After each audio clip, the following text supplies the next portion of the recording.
Student, आज का हमारा टॉपिक है कि जो हमें सवाल गिवन है हमें ये चेक करना है किस थीटा की वैल्यू पर ये मैट्रिक्स एग्जिस्ट करेगा रिड्यूस के लिए और इक्लॉन फॉर्म के लिए। तो हम चेक करते हैं सबसे पहले कि किस एंगल पर इसका echelon form and reduce echelon form exist करेगा। तो सबसे पहले इस चीज को चेक करने के लिए हमारे पास जो मेन डायगोनल है ये 1 के बराबर होना चाहिए और अदर डायगोनल 0 के बराबर होना चाहिए रिड्यूस इक्लॉन फॉर्म के लिए।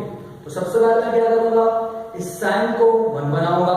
इस साइन को 1 कैसे बनाऊंगा कि रॉ 1 को मैं डिवाइड करवा दूंगा साइन थीटा से, बट इस बात का ख्याल रखेंगे, आगे हम शो करेंगे कि sine theta not equal to 0, क्योंकि 0 से हम कभी भी डिवाइड नहीं करवाते। Then sin theta over sin theta is equal to 1, cos over sin is equal to cot theta, then minus cos and sin theta। Next step हमारा क्या होगा, इस माइनस कॉस को 0 बनाना।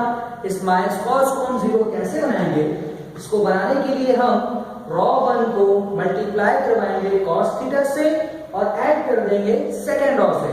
जब मैं cos से मल्टीप्लाई करवाऊंगा cos theta multiply 1 is equal to cos theta then plus rho 2, then इसी तरह से cot multiply by cos theta, क्योंकि cos upon sin बराबर होता है cot के, then r1 multiply by cos theta plus r2।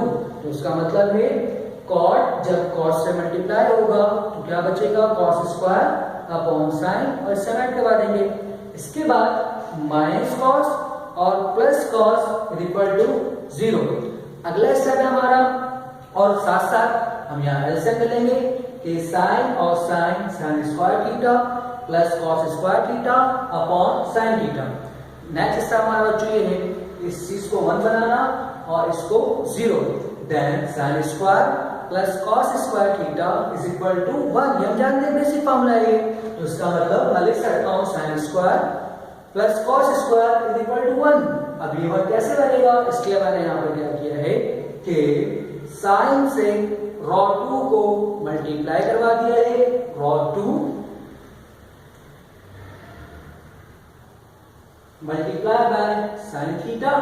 इसका मतलब 0 multiply sine 0, 1 upon sine multiply by sine then is equal to 1। अब रिड्यूस इक्लॉन फॉर्म के लिए लाजमी है कि cot थीटा 0 के बराबर होना चाहिए। तो if echelon and reduce echelon form exist must have cot theta is equal to 0।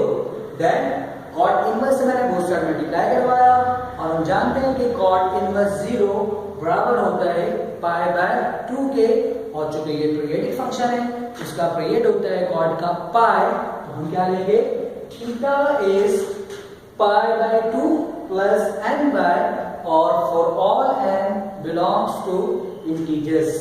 Thank you student।